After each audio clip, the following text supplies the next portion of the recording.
Thank you, Nick. And unfortunately, I'm not as young as I was once I started this, but anyway, yes, my name is Mike. I am the CEO of AMZ Advisors. Today, we're going to be talking about how to expand your brand to the US for European sellers. Not going to be talking about the tax aspects, though. Uh, what are we going to cover? We're going to talk about doing your market analysis, protecting your brand, and dealing with compliance for the US. We're also going to be talking about how to set up your content, how do you make your listings look good on Amazon. And then finally, we're going to talk a little bit about pricing and marketing your product within the US. Again, about me, I was originally a consultant for the Big Four. I hated that, and then that's how I got into e-commerce. I've been doing this for 8+ years at this point. Like I said, I'm the co-founder of AMZ Advisors. Also, I'm co-founder for another company called GoAvance. And at this point, we've helped over 300 brands expand into international markets. The markets primarily being in Europe, but we've also helped brands expand into Latin America, into Asia, and Australia. So we have a variety of different experience on dealing with different marketplaces. And again, AMZ Advisors is the company. We are an advanced Amazon ads advertising partner, meaning that we spend more than $20 million a year on Amazon ads themselves. So the first step when you're considering about expanding your brand, at least to the US or really any marketplace, is really understanding what the market looks like and doing some thorough research to make sure that you understand what the actual opportunity is. We've heard it mentioned a few times today about how your product, you might think your product might be the best selling product in the US. It's immediately going to be a hit in Europe or whatever other marketplace, and you get let down. And mainly that's because you don't have the right expectations ahead of time. So before spending any money investing in anything to expand to a new marketplace, I always recommend starting with in-depth market research and analysis. The first thing you want to look at is just generally what's happening in the market. What are the trends? What are consumer behavior? There's a lot of interesting different ways to do this. Some of it is through surveys. Some of it is through like Google Trends. You can actually get some very basic insights there. Also, just paying attention to what's happening on social media and what's being talked about on social media. I mean, TikTok is a great resource for actually seeing what's trending. It can really help you understand what people are looking to buy. And then obviously what platforms are customers buying from. E-commerce is pretty widespread in the US. There's a lot of different platforms that you can actually purchase products from, although Amazon is the biggest. A lot of people will buy household goods through Walmart over Amazon. So it's really understanding what platforms customers are searching on for your type of product. Next, you're going to start looking at the competition. How many competitors are there? Are there any gaps? Is my pricing competitive with them? Do I feel that I can actually cut out some market share within this market in the US? And obviously, that's incredibly competitive. The cost of advertising, the cost of marketing, those are all high. So if you see that your market is extremely competitive, it may be better to focus on other markets before investing into the US because you're going to need a good ad budget. You're going to need to invest a good amount of money into your marketing to really get ahead. And yeah, that's one of the things we want to consider when we're looking at what the competition is doing. And there's a variety of different tools out there for looking into this. We use Helium 10, Zonguru, and Jungle Scout, but Merchant Spring and there's a variety of other ones out there that you can use as well. The next thing you want to understand, and this is really what can either sink your brand or make it a success, is understanding the U.S. regulations and compliance. The first one is just understanding specific compliance requirements to your product. So certain products are obviously importable to the US, other products are not. Certain approvals from agencies like the FDA require certain ingredients or restrict certain ingredients or require certain quantities. Obviously, like making sure that your product complies with all of those before coming into the market is 100% necessary. I mean, we've seen people try to bring products in that are restricted before it gets caught at customs, and then they pretty much lose the inventory. They never get it back. So you really want to be specific with that. The other thing to consider is just tariffs.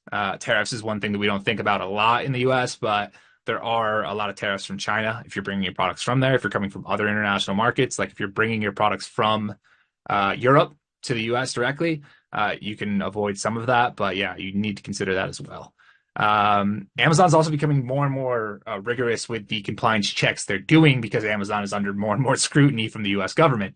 Some of the categories that have the most challenges are dietary supplements, ingestibles, topicals, children's products, and pet products. pretty much anything you're either going to be putting in your body or on your skin or that your children are going to be playing with is extremely highly regulated. And those are markets where you really need to make sure that you are following all the regulations and compliance. One of the things we've been seeing lately, especially with dietary supplements, is Amazon's requests for lab testing, and they're requesting that it's done through the Amazon platform now. The cost is significantly higher than it used to be as well. We had clients that spent about $1,000 last year going through some labs, and now they have to pay about $2,200. So it's been a significant increase, and that's another thing you need to consider. If your product is heavily regulated, there may be additional costs associated with bringing it into the US and getting it selling on Amazon. The next thing you want to consider is just brand protection in the US. This isn't as big of a concern as it would be if you're going into other markets such as China. But generally, the best things to consider when you're looking at brand protection is having a trademark. That's obviously going to get you into brand registry. It's going to unlock some benefits there for protecting your brand on the platform. The process of getting a trademark is just pretty much going through the Amazon IP accelerator. That's the fastest way to get access to brand registry. It's faster than doing it on your own outside of Amazon and then submitting it to Amazon for brand registry. So if you want to get quick access, that's the way you should do it. Beyond a trademark, you could look at other IP protections like patents if you have something that's unique, copyrights for images, but mainly what you want to do is like have a trademark, just get into brand registry, make sure you get the access to the benefits and the tools that come through that, as well as brand analytics and a lot of the other features that are come on the advertising side. The next thing that we need to talk about is localizing your content. We've already touched on this a little bit, so I'm not going to go into it too much, but when you're coming from a different marketplace, you need to adjust the images, you need to adjust the text for what US consumers are searching for. A good way to do that is obviously looking at what competition is doing on the Amazon platform, but making sure that you're using photos of models, if you have lifestyle photos with models in your content that are American looking or have a scenery or a background that looks like America. Like obviously people want to see content that they relate to, and that has a very significant impact when it comes to click-through rates, when it comes to conversion rates. Tailoring your graphic imagery to that is extremely important. Then tailoring your copy to the way that US consumers actually search is the other important thing. We see this all the time where UK companies come over, they either make the mistake of using UK English instead of American English, and it gets completely lost in translation, or they don't get the results they want. With other foreign brands, when we see brands from China or Asia specifically, when they come over, the level of English isn't at the same level. The content and the copy doesn't come through the same way. So making sure that your content is really localized to what the US consumers are looking for is extremely important. And another good recommendation here is that if you're going to be selling on other platforms outside of Amazon, just really make your content cohesive with what you're doing on those other channels. When someone goes to your Shopify store and sees certain colors in the images and certain fonts, utilize that same branding guidelines on your Amazon content, because that's going to make everything feel much more connected for the consumer when they're actually searching for the product. It's going to come off way more professional, and in general, it's going to help your brand convert more. We've also just briefly touched on this. Optimizing for SEO in the US, you need to make sure that you're using US specific keywords, obviously UK keywords or British English keywords or any other Australian English keywords. Those are not going to have the same context. They're not going to convert the same. They're not going to index the same.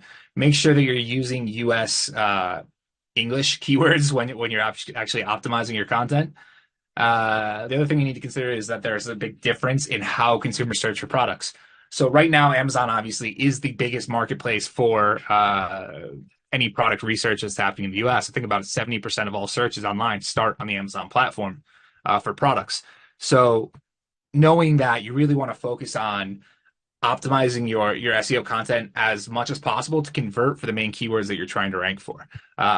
Additionally, there's going to be long tail keywords that are good opportunities for you to kind of jump on and start getting that market share. But understanding that almost all US consumers are going to Amazon, it's really important to be in those top spots. And that's one of the things that you're going to need to try to focus on from the start by having strong SEO and strong advertising strategy. And finally, now that you have your content created, I guess the last thing we want to do is actually exporting and adapting your catalog for the US. Make sure the listings are correctly set up within the US. Make sure that when you are exporting a listing through global selling on Amazon, that it's actually bringing the reviews over from the EU marketplace. It's incredibly important to have reviews on your product listing and that social proof because it has a big impact on how customers convert. I mean, even Amazon says it within their advertising materials that your brand is not retail ready until you have at least 15 reviews. So if you have products in the EU that already have reviews, make sure that you're exporting those to the US correctly using the Amazon global selling capabilities. Finally, just making sure that you want to adjust for any conversion, any metric conversions, like if you're measuring in centimeters in Europe or in meters or whatever it may be, make sure it's converted to inches and feet in the US or yards to make sure that it's converted from imperial or converted to imperial from the metric system. And then finally, we're going to talk about effective pricing strategies. So when we're doing our market analysis in the beginning, what we're looking at is where all the competitors are from a pricing standpoint. And that's going to give us a good idea of where we can price our product. Obviously, our costs are going to be different than what our competitors are. And we need to understand our costs. But launching in the US with an aggressive pricing strategy, potentially even trying to acquire customers at a loss, could be a great way to actually start firing the Amazon search algorithm to get your product showing up higher and generating more sales in the long term. Obviously, the challenge with that is if you try to jump your price up from there, you're going to get your low price errors and all those types of things that prevent you from selling the products. Like you might lose the buy box, for example. So after you launch at an aggressive price point, make sure that you're slowly increasing the price over time. That's going to help you capture the initial consumers, rank well on the Amazon platform, and then it's going to allow you to actually make your profit and your margin in the long term. Again, we talked about different pricing strategies a little bit there, how to penetrate, how to scam, and how to compete with them. You also want to make sure that you're adjusting your pricing for the time of the year. So right now, we just had Memorial Day in the US this past week. Understanding where the US holidays are is actually a great time because almost every retailer or every or every e-commerce platform like Amazon is running promotions during that time period, which means that there's more consumers going to the platform. And we also look at how things have performed over the past Black Friday, Cyber Monday, and the previous Prime days last year. What we saw is that there was a higher preference for consumers to buy products that had a discount. Obviously, that makes sense, but it is significantly more than what we've seen in previous years. So right now, in general, the economic conditions in the US and worldwide are a little challenging. People are looking for deals. So if there are events coming up, sales periods coming up, it's a great opportunity for you to take advantage of those and make sure that you're offering discounts or promotions to encourage consumers to purchase your product during the Father's Day sale, which comes up in 15 days, roughly. And then finally, paid advertising on Amazon. Obviously, this is much different than what you're going to be doing on the European side, but start with bottom of the funnel, start with sponsored products, just try to convert people that are searching for non-branded keywords. So, if you're selling a Yeti or if you're selling a water bottle, don't advertise on Yeti water bottle or whatever. That's obviously not going to convert well. It's going to be a huge waste of money. You'd be better off focusing on the generic keyword water bottle. At the bottom of the funnel. Once you've kind of built out your bottom of the funnel is where I start recommending moving up, moving to sponsored brands, start creating more consideration by targeting competitor products, start creating a little bit more brand awareness by taking over the headline search ads. And then finally, moving further up, you're going to focus on brand awareness in sponsored displays. How do I target new audiences that don't know about my brand? And then finally, how do I retarget people that have either purchased my product or have viewed my product page but have not purchased? So that's how you want to start building out the advertising funnel. Once you've kind of maximized what's possible on the campaign manager, it's time to shift over to DSP. You're going to use the programmatic advertising to really fill the top of the funnel. So you're going to bring a lot of people in from third-party ad networks to your product pages, make them brand aware of what your product is. And then from there, we're going to try to retarget them over and over to try to get them to purchase the product. And then finally, audience targeting based on people that are in market or based on preferences that showing they can convert. Another thing where we're seeing a lot of success and where we've been helping a lot of brands with lately is affiliate marketing. We've been partnering with a lot of affiliates to drive outside traffic to Amazon through blogs, social media, and other channels. We offer commissions to affiliates. This is a good way to actually incentivize them to put out content about the brand that you're trying to promote. It may be a good way to start launching your product, especially if you're a well-known brand in Europe. In general, products from Europe have a connotation of being higher quality. We've kind of already heard that as well. So using that to your advantage could be a good way to partner with affiliates to actually promote the product and drive more sales on the Amazon platform. Off platform, again, social media, Facebook, Instagram, TikTok. Google Ads could also drive traffic from off platform. Working with influencers can drive sales. Virtual bundles are another great way to actually increase your average order value on Amazon. So if you have multiple SKUs, you may want to look at bundling them together and then using that to try to increase average order value. Again, special bundles for holidays and events. I've also mentioned that about taking advantage of the holiday periods that are in the US.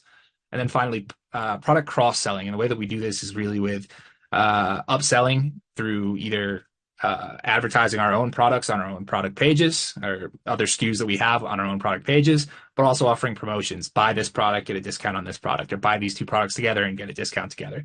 It's a good opportunity for you to take advantage of the audience that's already reaching your product listing pages, your product detail pages, and it's a good way to try to sell them, increase average order value, turn more inventory, and at the end of the day, make more money.